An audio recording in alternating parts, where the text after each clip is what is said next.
thought what we do today is, and Kim, let's get that door closed too.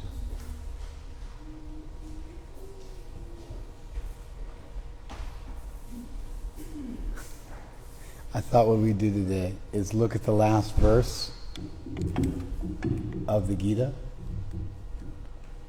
in some detail, and then maybe troubleshoot it a little bit. So the verse is Yatra Yogeshwara Krishna Yatra Partha Dhanurdhara. Yatra in Sanskrit means wherever. So wherever Yogeshwara Krishna, there's Krishna who is the Yogeshwar, the master of yoga. Yoga in Sanskrit has a number of meanings, but one of them is power or accomplishment.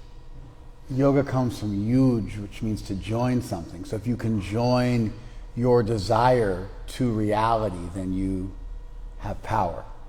If you can execute your desires and make your desires come true, then you've joined potential to reality. You've joined your desire to reality. And therefore the word yoga is oftentimes used as a synonym for power in Sanskrit. So Yogeshwara Krishna. Krishna who is Yogeshwar, who's the master of all mystics, who's the omnipotent one. So Yatra Yogeshwara Krishna. Where there is Krishna, who's known as Yogeshwar. Yatra Partha Dhanurdhara. Where there is Arjun, who is the holder of the bow. Dhanurdhara means holder of the bow. Dhara means holder, and Dhanu means bow. So Dhanurdhara, he's holding a bow. So it's the warrior Arjun. It's a term of glorification. Where there are these two people, Tatra. Yatra and Tatra in Sanskrit are correlatives, and they indicate a relationship between two parts of a sentence, like all correlatives do. And so Yatra and Tatra means wherever this is, then in that same place this thing is. Tatra Shri Vijaya Bhutir Dhruva Niti. In that place there will be Shri. Shri has a number of meanings in Sanskrit, but I think primary, if you were to look in a dictionary, the primary meaning of Shri is wealth. Wealth. So Shri Vijaya. Vijaya means victory. Shri Vijaya Bhuti. Bhuti again is a multivalent word in Sanskrit, but I think in this context, especially because Bhuti can also mean wealth. So because Shri primarily means wealth, then I would take Bhuti. The primary meaning of Bhuti is power.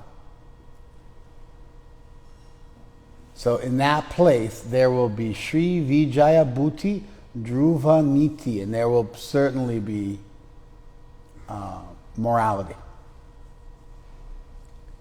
Niti means ethics or morality, righteousness. Matir Mama, that is my opinion. So the speaker of the Gita is concluding and saying, this is my opinion. It's Sanjay speaking. And he says, Yatra Yogeshwara Krishna, Yatra Partha Dhanurdhara. Wherever there is Krishna, the master of all power, the Ishwar, the Lord of all power, and wherever there is Arjuna, the great holder of the bow, Tatra, in that very place where those two things are, Shri Vijaya Bhuti Dhruva Niti, there will also be morality. There will also be ethical behavior. There will also be wealth. There will also be victory. There will also be power. Matir Mama. That is my opinion. So, generally speaking, a Sanskrit text is somewhat formulaic. It follows a particular formula. one of the things done in a Sanskrit text is at the end of the text you get a palastuti, you get a verse which tells you what you get from having read the book, what the benefits which will accrue to you from having read the book. And here we have the benefit is that these things occur. And so this is it's a very standard thing that you'll find in a Sanskrit work, especially a religious Sanskrit work. There'll be this palastuti where they tell you the good things that happen to you as a result of having heard the story or listening to the narration. And this, in fact, plays that part of a palastuti. There's several verses like this at the end, but this is the final one. It's the kind of the most direct. When I read this verse, I find it slightly disconcerting. There's something that feels wrong about the verse at a glance. There's a question I have, but then there's also something which seems to be wrong. Can any of you guess what I don't like about this last verse? Or what my question is. I mean, that's also okay. Yeah, Shane? The part about the opinion? No, that's just a humble brag type thing. It's just, you could say it's my opinion. It's a humble way of stating something. Depending on who the person is who is expressing an opinion. For instance, a judge can say, my opinion is that you are guilty, and I sentence you to prison for many, many years. That is my opinion. But such an opinion given by a judge in a courtroom is in fact the law. And so merely stating that something is your opinion, if you are the arbiter, if you are empowered as the arbiter of a given circumstance, then you can say, I think, or you can say my opinion. It doesn't make a difference. You are empowered to make a judgment, and therefore whatever you say is functionally equivalent to that thing having been done if you are in the position to order such a thing. Did you follow that? And so that happens all the time in Sanskrit works. And so that by itself does not, but if I didn't know that, that would be a good one. So that didn't occur to me, but if I didn't know what I knew, then that would also bother me. So that's good. You're thinking. It's just saying something's your opinion isn't by itself a problem. If your opinion is the one that matters, it's equivalent to saying this is what it is. You're not repeating the verse. Of course not. Wherever there is Krishna, the master of all mystics, and wherever there is Arjuna, the supreme archer, there will also be opulence, victory, extraordinary power, and morality. That is my opinion. Yes, sir? Yes, that bothers me. Perfect. Are you a devotee? What's your name? Manan. Manan. You chant japa? You come to our temples? Yeah? Okay. For someone who is pursuing bhakti, for someone who's made the goal of their life bhakti, which is what it means to be a devotee, being promised fabulous wealth or riches or victory is not considered to be a blessing.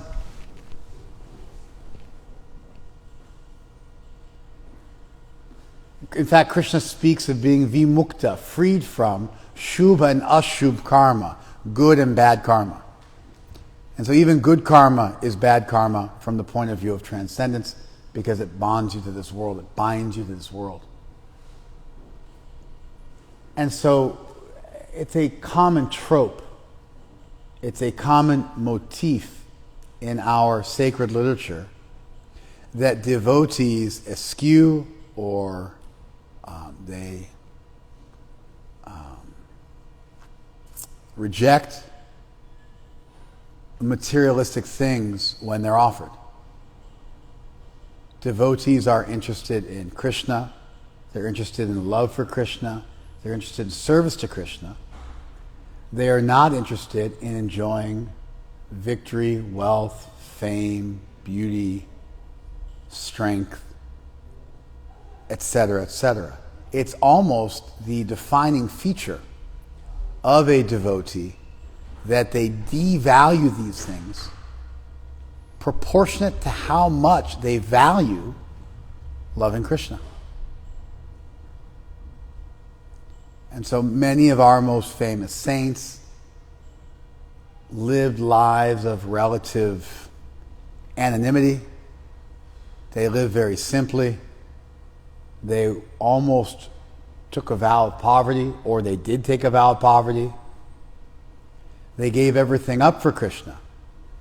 And so the idea that getting square with Krishna means that you enjoy in this world is anathema to devotees. It rubs them the wrong way.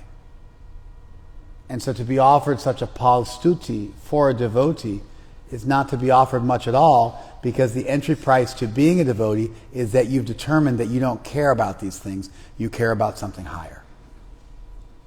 You could imagine if you found the cure for cancer and you could make trillions of dollars off of it through patents, which I think that's probably an accurate statement. I think if you maybe, I don't know, trillions, at least a trillion. I think it would get you up there. You'd be the richest person in the world. And then instead of doing that, instead of chasing wealth, you gave the cure for cancer away to the world as a philanthropic act, because you valued life and the welfare of others above all things. And so you found it offensive to enrich yourself monetarily from discovering the cure for cancer. In fact, you almost made a vow, or you had a commitment that that wasn't important to you. And then after you had done such a thing, after you'd made such a commitment, after you'd released cancer, somebody said, oh, you discovered the cure for cancer, you'll be able to make millions of dollars off of this. And they offered you, they said something that was, you had already long since, many times over, given up that aspiration. Why bother mentioning that? You follow them on them? That was what you were thinking, right? That's exactly what I was thinking. So how do you get around this? How do we deal with this? Did we get it wrong? Is bhakti not the goal of the Gita? I think you'd be hard-pressed, not hard-pressed, it would be impossible to make that argument. That materialism is actually the fruit of understanding the Gita, that's also impossible. You got a single verse, which is a red herring, in a book which otherwise is consistent with its devaluing of material things and its upvaluing of spiritual things. And so how do you contend with a verse like this at the end? How do you troubleshoot a verse like this?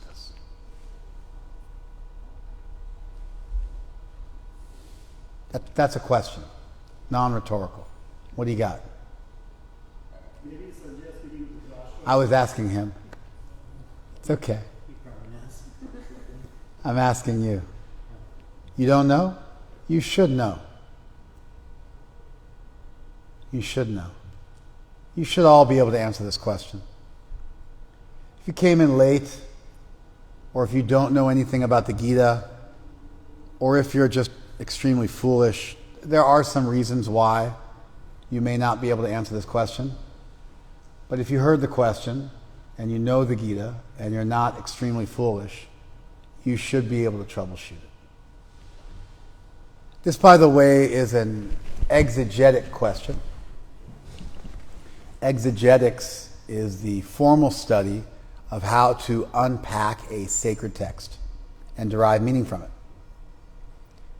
And anytime you're reading a book at all, you have to understand hermeneutics, which are the rules by which you understand what you're reading. And then exegetics is based on hermeneutics. It's the formal attempt to derive meaning from a sacred text, to draw the meaning out. So to bring it out. So you got to bring out the meaning of that sacred text by understanding which rules of interpretation and which rules of reconciliation, so logic and hermeneutics, can be used in order to troubleshoot a, at first glance, contradictory statement. Here we have a single statement which contradicts the entirety of the text. It's the final statement, which makes it more problematic. And so I gave you guys a few tools to use. I embedded them in the first part of the class, but you should be able to grapple with this successfully. Again, the question on the table is, we have a verse, wherever there is Krishna, the master of all mystics, and wherever there is Arjuna, the supreme archer, there, in that same place, there will also certainly be opulence, victory, extraordinary power, and morality. And so this is what would be a common evangelical verse, an evangelical approach. If you turn on the TV, you will see this idea promoted. I prayed to Jesus and my cancer went away. I prayed to Jesus and my autistic child made a full recovery. I prayed to Jesus and my stock portfolio tripled. I prayed to Jesus and I got a new car, a new house, a new plane, whatever the case may be. There was one preacher, evangelical preacher in the Deep South, a couple years ago. He bought a $60 million plane. Even amongst planes, it's quite an expensive jet. So like amongst the people who go out and buy jets, it's at the upper crust of jets you can buy. And he said, I had to buy this jet to prove to my congregation that if you pray to Jesus, you'll be successful. They needed me to buy this jet to demonstrate for them what happens. And so this idea, it goes back forever.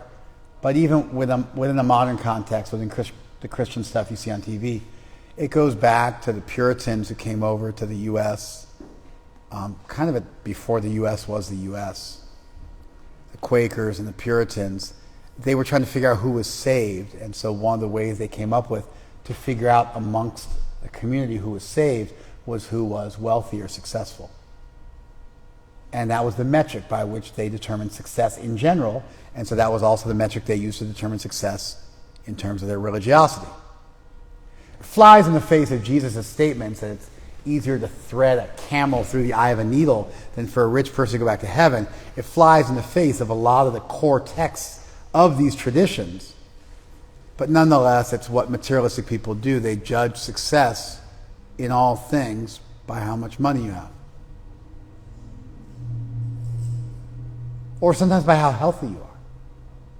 There's all sorts of metrics people use.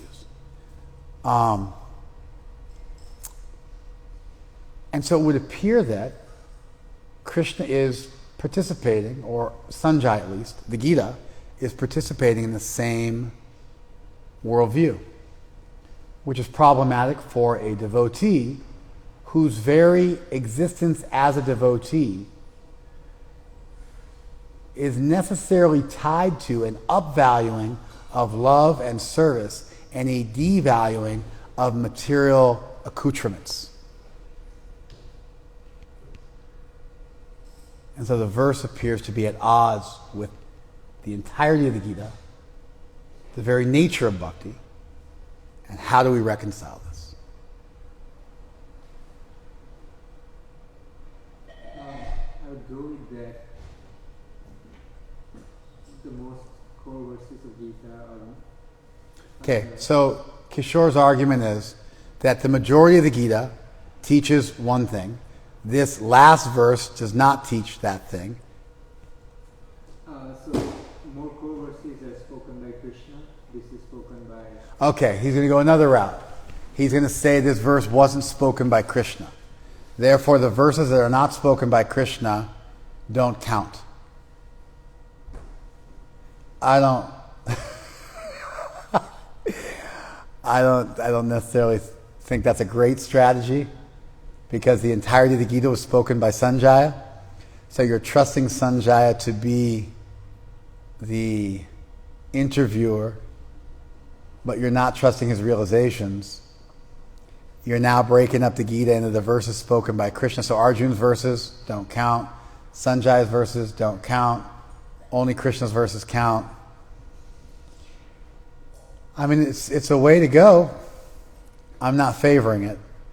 I think we can do better.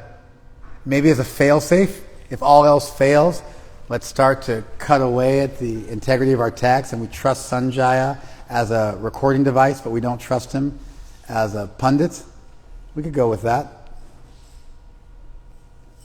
At least you put something on the table. You're better than everybody else in the room. Okay, now we're getting more. By the way, I'm challenging you guys. If you guys can't answer this question, you've got a problem. At the best, you're a neophyte in our tradition. If you're an outsider, then no problem. You're not supposed to answer it. But if you consider yourself a devotee and you can't answer this question, at best, you're a neophyte. At worst, you're a charlatan. So let's go. Yes, sir. Could it be implying that these opulences are a byproduct instead of a goal? All right, so another way to take it is these are a byproduct, but they're not the goal. Sure, why are we stating the byproduct instead of the goal? Is the byproduct always going to necessarily be there when the goal is? Not necessarily. But at least we are not saying these things are primary, they're secondary, right? So these are secondary byproducts, which may be there. It's not mentioned that they may be there. It said they will be there. They're presented as being primary. We got some problems, just like he has some problems. But at least you're in the mix. At least you're throwing some punches. They might not be the best punches, but at least you're in the ring and you're going for it. And so, good for you. These are good. They're answers. They might not be great answers, but at least we're getting something on the table. Yes, Hitan. Is it because the Gita is being spoken in the context of a war being fought? So he's just summarizing from the end conclusion that anytime there's a war that's fought, wherever there's Krishna and Arjuna, those will be the victorious. All right. I think we're warming up. I got you. Give me 1 second. I'm going to comment on what he says, and then we'll go from there. I think you're warming up now. So now, because of the context of the Gita in a battle, then he was letting Arjuna know that the battle would be won, and they would be successful in winning the battle. And that might be appropriate in the context of a war. To tell the people on the right side of the war that you're doing the right thing and you'll succeed, that kind of rah-rah type discussion, that might be more appropriate than in a different context, right? Okay? You think that's better than what you said? Right? It has a few less of the faults, right? A few less of the potential snags, right? You like that better? I like that the best so far. I'm still not fully satisfied, but at least I'm not thinking that you guys don't know anything about your tradition. At least I'm thinking, okay, I'm going to go to her first, because she had her hand up first, and I'll come to you afterwards. Yes, ma'am. Well, maybe you say different levels of consciousness, and some people who are more inclined to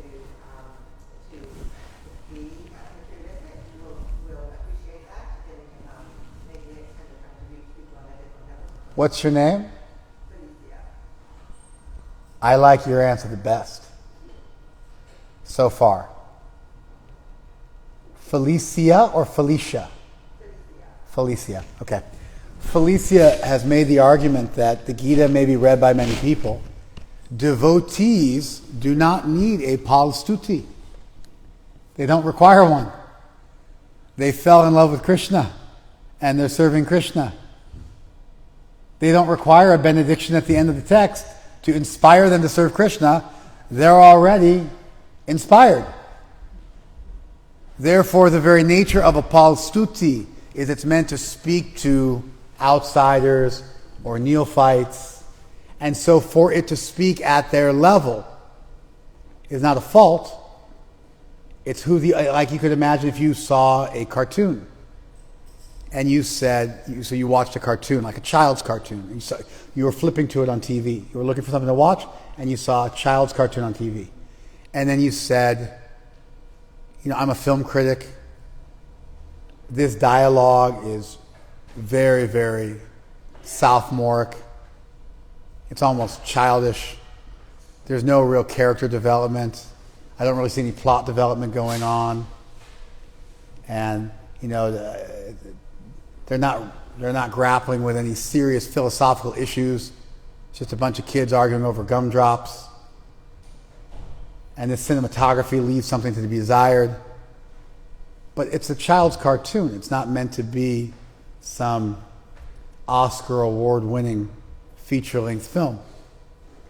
And so Felicia's argument is that perhaps this verse is intended for people who will be inspired by such things.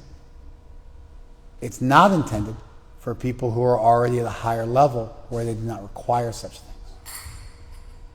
You like hers better than yours? You see it, right? We're going up the ladder. Like now you're like, I wish I thought of that, aren't you? You're feeling like that, right? You're feeling like that too, right? You're thinking, who is this Felicia? And why does she know more about Gita than I do, right? You're also feeling that way, right? This is good. A lot of times I just troubleshoot it for you guys.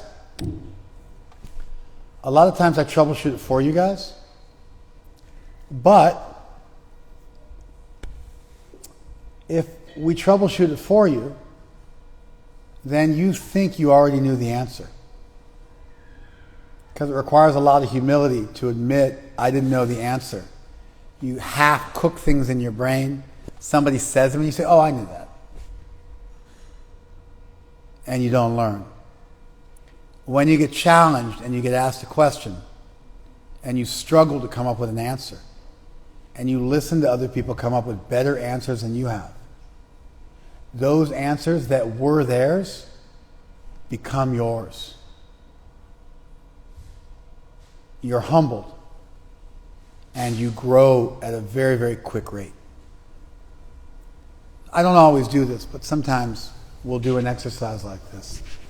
And so, excellent job, Felicia. I now feel like that is a solid answer to the question. It's a top tier level answer.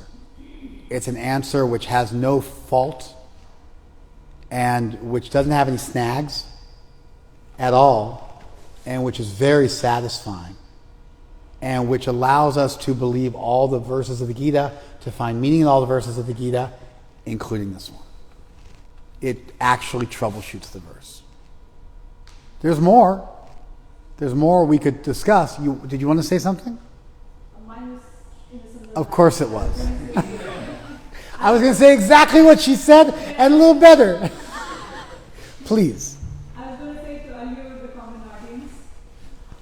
That's literally what you were going to say? Yeah. Then you were saying exactly the same thing she said. I believe you. I don't think you would lie. And so you were going to, and so that idea of alluring the common people, the common audience, is exactly the essence of what she was saying. And so you get all the credit too.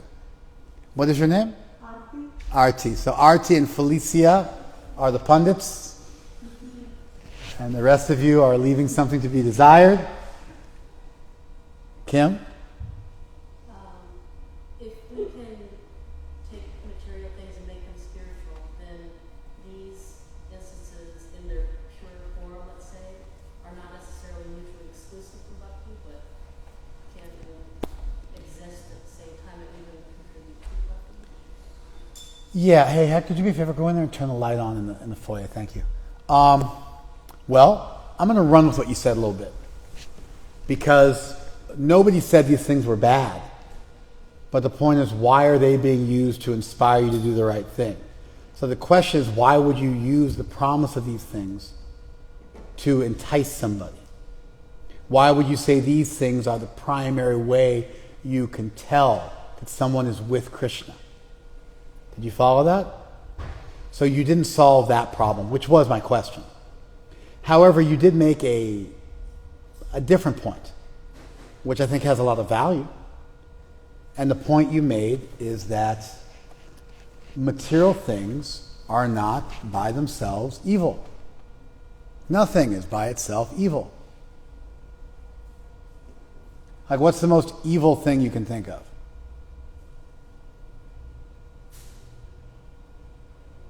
Fundamentally malefic. Huh? Genocide. Genocide is violence. But in fact, civilization depends on violence in order for it to exist. If strong people don't defend weak people, then the natural order of the law of the jungle prevails, and the very basic construct of human civilization is that we come up with a set of rules to protect the weaker people in society. And the way we protect the weaker people in society is through force, which is why you have a police force. And why, if you commit murder, people will come and stop you. And so genocide is a particular manifestation of violence. But if you look at the essence of violence or force or power, those things are not necessarily a problem. In fact, Krishna actually makes this point in the Gita. He says that he is calm or desire. Desire is oftentimes in Buddhist and just in Eastern spiritual circles, Hindu and Buddhist, is considered to be the worst thing ever. Calm is a Sanskrit word which means desire. The equivalent word in Pali is trishna, or thirst. And so Buddha says the cause of all suffering is thirst, which is just a fancy way of saying desire. He doesn't literally mean thirst to drink something. He means thirst for material things, calm, desire for material things. And so Krishna says that he is calm. Kamosmi, I am calm. Which is bala vivarjitam, which is devoid of strength. Then he also says, and he says he is bala, he is strength, which is devoid of calm, which is devoid of desire, personal motivation. Some people think power is by itself a bad thing, but power with personal motivation is a bad thing. So Krishna says, I'm power devoid of desire. Then he says, I'm desire, which is congruent with Dharma. Because somebody could say, oh, okay, fine, maybe bala or strength is not evil, power is not evil, but desire is evil. And then Krishna actually says, no, even I'm desire. If it's Dharma aviruddha, if it's not contrary to the principles of Dharma. And so Krishna wants a healthy world vision where things all find their proper place. Kama, desire, also is a synonym for sex. So Krishna's also saying he's sex, which is congruent with Dharma. And almost all the commentators for the last 1,500 years had taken the verse to mean precisely that. And so Krishna's even getting edgier and speaking to tyagis or sannyasis that there's a proper place for sex also in life, or for desire in life, if it doesn't run incongruent with, or if it doesn't run counter to Dharma. And so violence that doesn't run counter to Dharma is an asset. Desire, which doesn't run counter to Dharma, is an asset. And so you're making an important point, that these quote-unquote material things all have their place in someone's life. Everyone has a certain amount of these things in their life, a certain amount of these things they're given. And those things should be used for Krishna, and then they don't become antagonistic to spiritual growth. They become congruent with spiritual growth, they enhance spiritual growth, but they're at least not problematic for spiritual growth. You're making this point. It's a valuable point. It does not actually answer the question, which is why is this verse there at the end? But it does rescue us from this, the idea that you need to simply renounce everything and go to the forest and clothe yourself with bark and live off the fruit that falls from trees. That there's a way to be in this world but not of it. And to engage with quote-unquote material things without having them degrade you. Did you guys all follow that? So that's an excellent point, and one worthy of making. And following in the footsteps of that, what some of the commentators on this verse have done is they've interpreted Shri, wealth, Bhuti, power, in a spiritual way.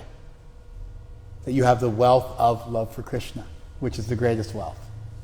That you have the power to let go of material things, which is the greatest power, the power of renunciation.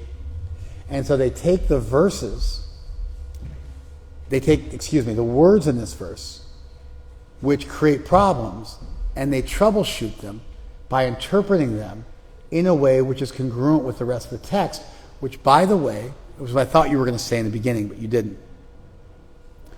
One standard hermeneutical tool that you use is you understand what the entire text says, and if occasionally you see a verse which requires a little bit of massaging to bring it into line with the rest of the text, that's the path of least resistance, rather than having to change the meaning of the entire text to bring it in line with a stray verse.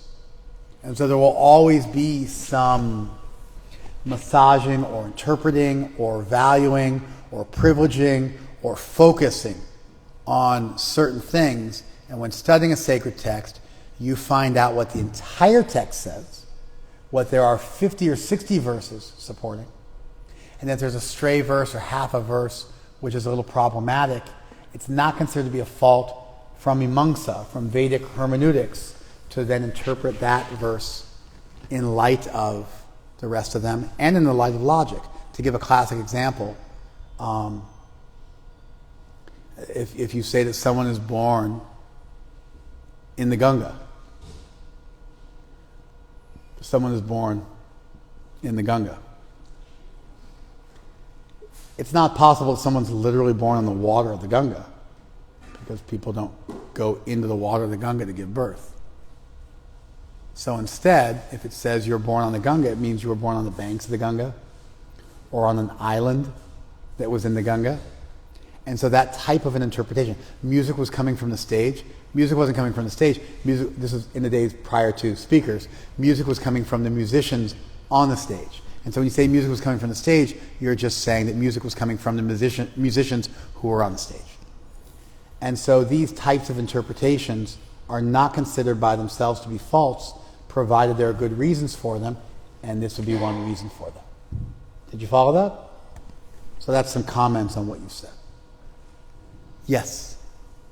I was going to say what you said, because my assumption was that the devotee would perceive, the supreme wealth, the bhakti, the supreme power, and morality to be those qualities. Yeah. That's done by our commentators. And there's a logic to it. And it's following rules of how to properly interpret, where you're not allowed to just screw any meaning you want out of the text. You're faithful to the text, and you're also faithful to the text in context, in relationship to the other texts which are there in the verse, or which are there in the book. That's great. Good stuff. Yes? I think it would also kind of be like the ultimate slap in the face at the end, because he's telling Dhritarashtra, like, this is what you get when you choose Krishna, but his side shows Krishna's army. And so he's basically just like rubbing him in the face, like, you're not getting any of these things. So Sanjay is speaking to Dhritarashtra, who was at that point quite materialistic. And Sanjay is now telling Dhritarashtra, your side that was materialistic lost. The only fault of that interpretation is it leaves the verses meaningless for us. It leaves the verses meaningless for us. Also, Felicia and Arti, your understanding also makes the verse only meaningful for people to a certain level. If you take that understanding and you combine it with what we discussed with Kim,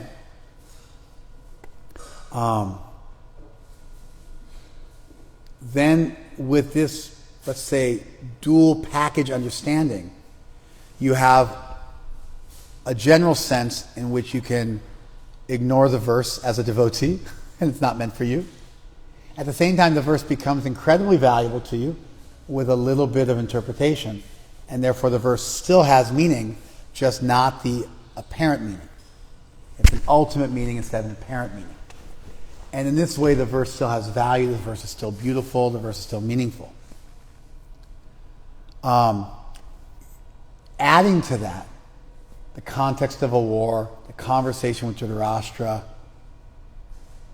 What was the point you made again? that is a byproduct instead of the primary thing. If you take what you said as a secondary meaning, if you take what you said as a secondary meaning, if you take what you said as a secondary meaning, if you take what you said as a secondary meaning that revitalizes the verse in the life of a devotee, and you look at what Felicias said as a primary meaning, then you have a really good way to troubleshoot it. It's real powerful. Hey, there's this verse that promises material benediction. Oh, that's not meant for a devotee. We've learned the message of the Gita, to love Krishna in all circumstances. That verse is to bring people in, but if you're already in, you don't need that verse. That verse was the free 30-minute intro lecture. But you already bought the course, so you get all that and more. You're going to learn so much more than that. You're going to live such a beautiful life. Those things you're going to reject those things if they get in the way of your bhakti. And actually, Krishna's still speaking to you, or Sanjay is still speaking to you. And the wealth that you will get is the wealth of Krishna's love. And the beauty that you will get is the beauty of the ornaments of devotional service that you will wear as your most valued possessions. And the power you will have is the power to turn towards divinity in all circumstances. You follow? And please remember, he's speaking on a battlefield. And in the context of a war or certain moments in your life, there may be times where you need that assurance. You may not be quite the devotee you think you are. You may sometimes need a little bit of assurance that things are going to work out and that Krishna's going to take care of you. And Krishna's covering you here. Give me a second. Krishna's covering you here. In the time of a war, a very, very difficult time, you may have a dark night of the soul and you may need some encouragement. And Krishna's giving you that. And he's reminding Dhritarashtra that if you don't turn towards divinity, then everything you do becomes a bunch of borrowed plumes which turn to dust anyway. And this isn't Krishna's words, therefore we should not hang ourselves on this as the most important text of the Gita. That would be ridiculous. In fact, a few verses earlier, Krishna says, this is my paramam vacha, my supreme instruction, my sarvaguhyatama, my greatest secret. And what is that? Bhavamad bhakta, to become a devotee. And if you share that, then bhakti mayi param kritva, you've done the greatest service to Krishna, and no one will ever be more dear. And if you study this dharma samvad of yayo, this sacred conversation of ours, then jnanaya yagyena tenaham ishta, you've worshipped me through the yagya of jnana. And Sanjay just said, samsmritya, I'm remembering again and again, this dharma samvad, this sacred conversation on dharma. And what's happening? Krishnami, I'm feeling great ecstasy. And I'm remembering this conversation. And I'm seeing Harer Adbhuta, Rupa. I'm seeing the wonderful form of Krishna from thinking about the words of the Gita. And I'm feeling Krishnami Muhu Muhu, great expanding ecstasy. And these words are the core of the Gita. And they're the immediate predecessors of this verse. You should not look at this verse and ignore those previous verses, which speak so powerfully about bhakti and the power of bhakti. And what was it you said again? And these things are byproducts. These things will come in your life when you become a devotee. Things will get easier. You will meet with successes. Don't let that turn you away from Krishna. Remember that those things are only meaningful if they're in relationship to Krishna. Otherwise, they're gone in an instant. And so you can take all these different understandings. What did you say again? Oh, that's right. So now we've got focusing on the primary words of Krishna and understanding the basic meaning of the text. And I just went through a few verses at the end, which clearly convey the primary meaning. Krishna says, this is my greatest instruction. This is my greatest secret. This is what it is. This is what you should do. And these things may come as a byproduct. And for a devotee, they'll be experienced more spiritually and they won't be antagonistic. And in a battle, you may actually need such encouragement. It's not a bad thing.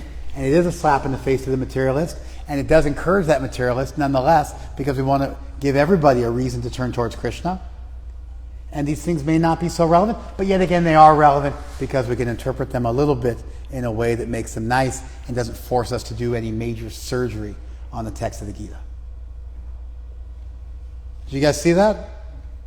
And so the critical thing is that you order these understandings properly, so that Felicia and Artie's understanding is primary.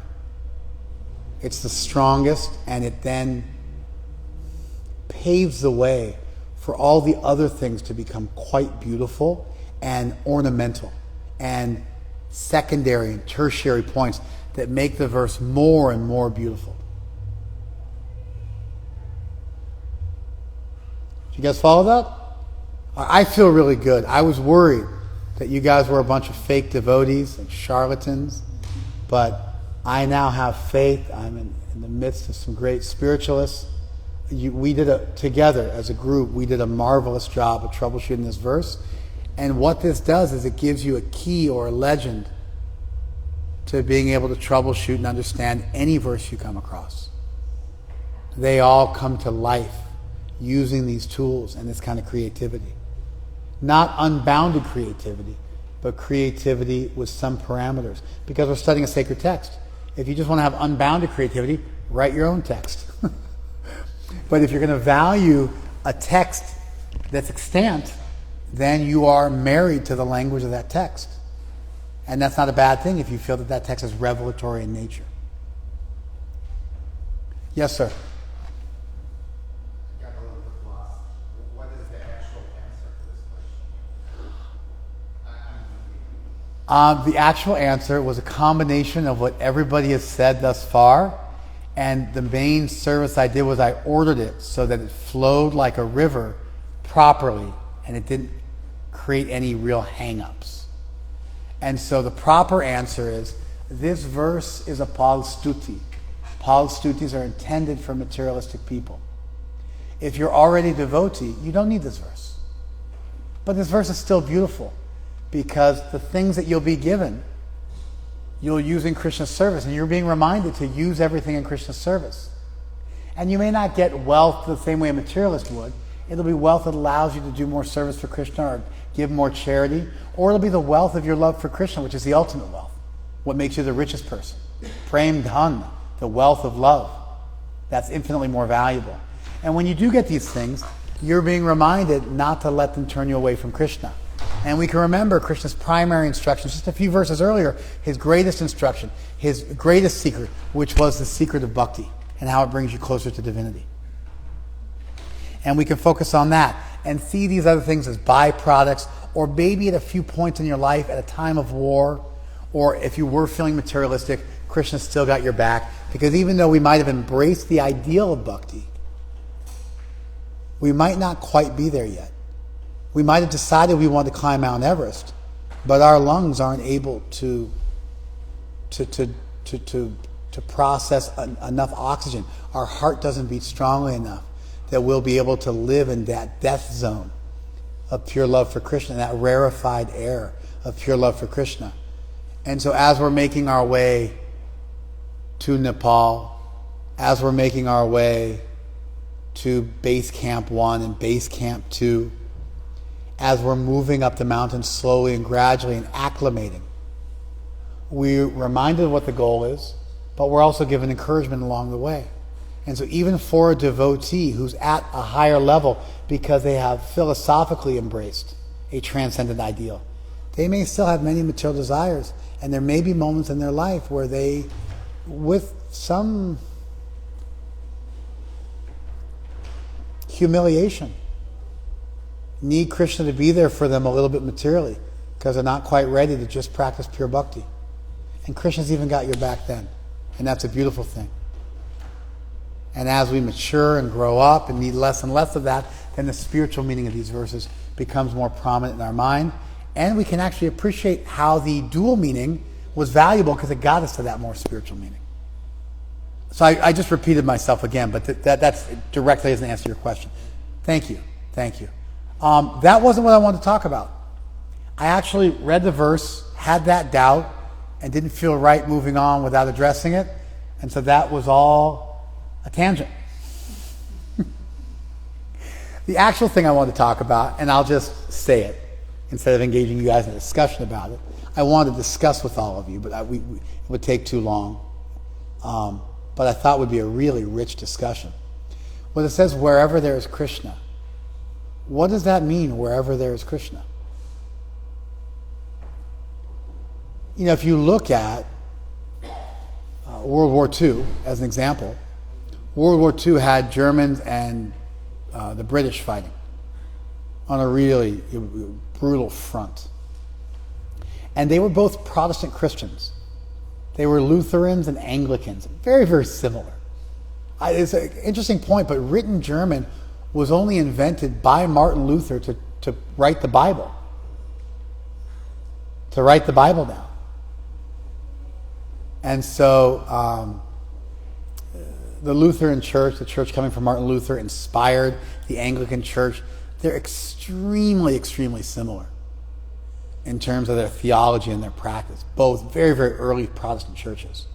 So it's not like a fight between the Orthodox and the Catholics, or the Catholics and the Protestants. It was a little easier to wrap your head around. But this one is, you know, they're like kissing cousins. They're like sister traditions. And they fought this brutal war. Just this ugliest of wars. And they both prayed to really the same God. And so what does it mean, wherever there's Krishna? Like, what does that mean? Do you just get to invoke Krishna? Is he like a talisman that you invoke? You hold your cross and like now Krishna's there? You cross yourself, or you say a little prayer, you say a couple of Hail Marys and Our Fathers, and all of a sudden you've invoked Krishna, and you can go and get drunk or go cheat somebody or go be a materialist and you're with Krishna. What does it mean? Because the verse says, wherever there is Krishna. But what does that mean in the life of a devotee?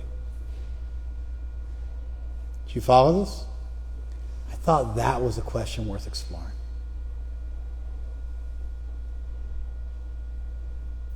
And I think it's important when you're studying a sacred text that you don't just jump off the text and think any damn thing. That's one of the reasons why I didn't like the devaluing of a portion of the text. Because if you're studying a sacred text, that means you value the text. And even if you have to argue and figure it out a little bit, there should be an appreciation of the text. Otherwise, you should just write your own book. And so when looking for what does it mean where there is Krishna, I thought that to look at the immediately surrounding text, which because this is the last verse, it means the preceding texts, was valuable.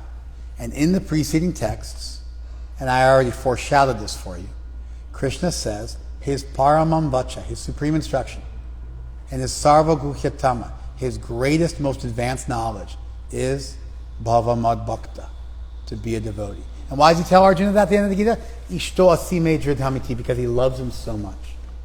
And what does he promise him? Pratijane? He's Eshasi. Eshasi mam, you will come to me. Ma shuchaha, don't worry about it.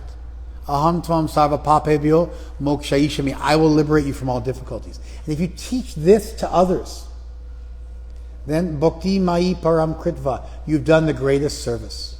And no one will ever be more dear to Krishna than you. And if you read this text, you're worshiping Krishna jnana yagyena, with the yagya of knowledge. Ishta, actually Krishna says, you love me.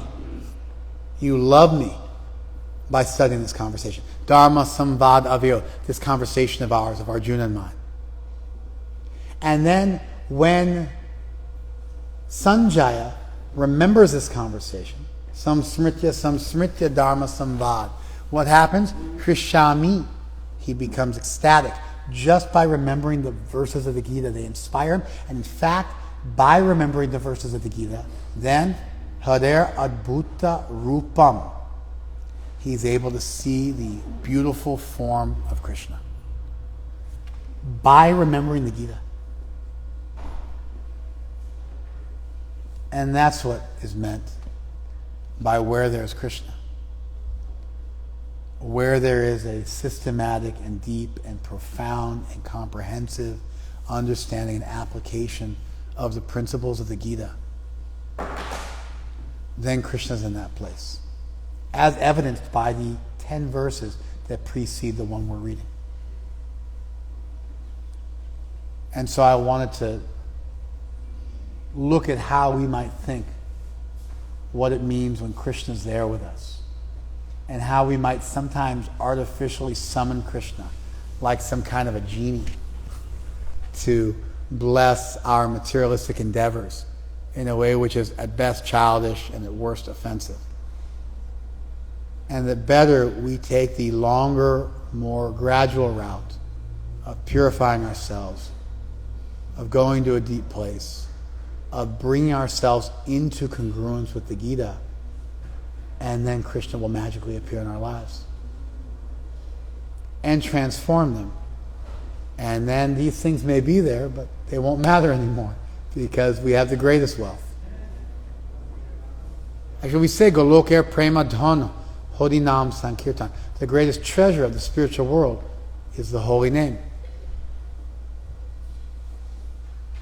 Anyway, that's what I wanted to focus on today. But then I read the verse and I thought of this issue with the verse, and I wanted to put us all on the spot, and so we explored it together. Let's do a little kirtan. Thank you so much. Hare Krishna.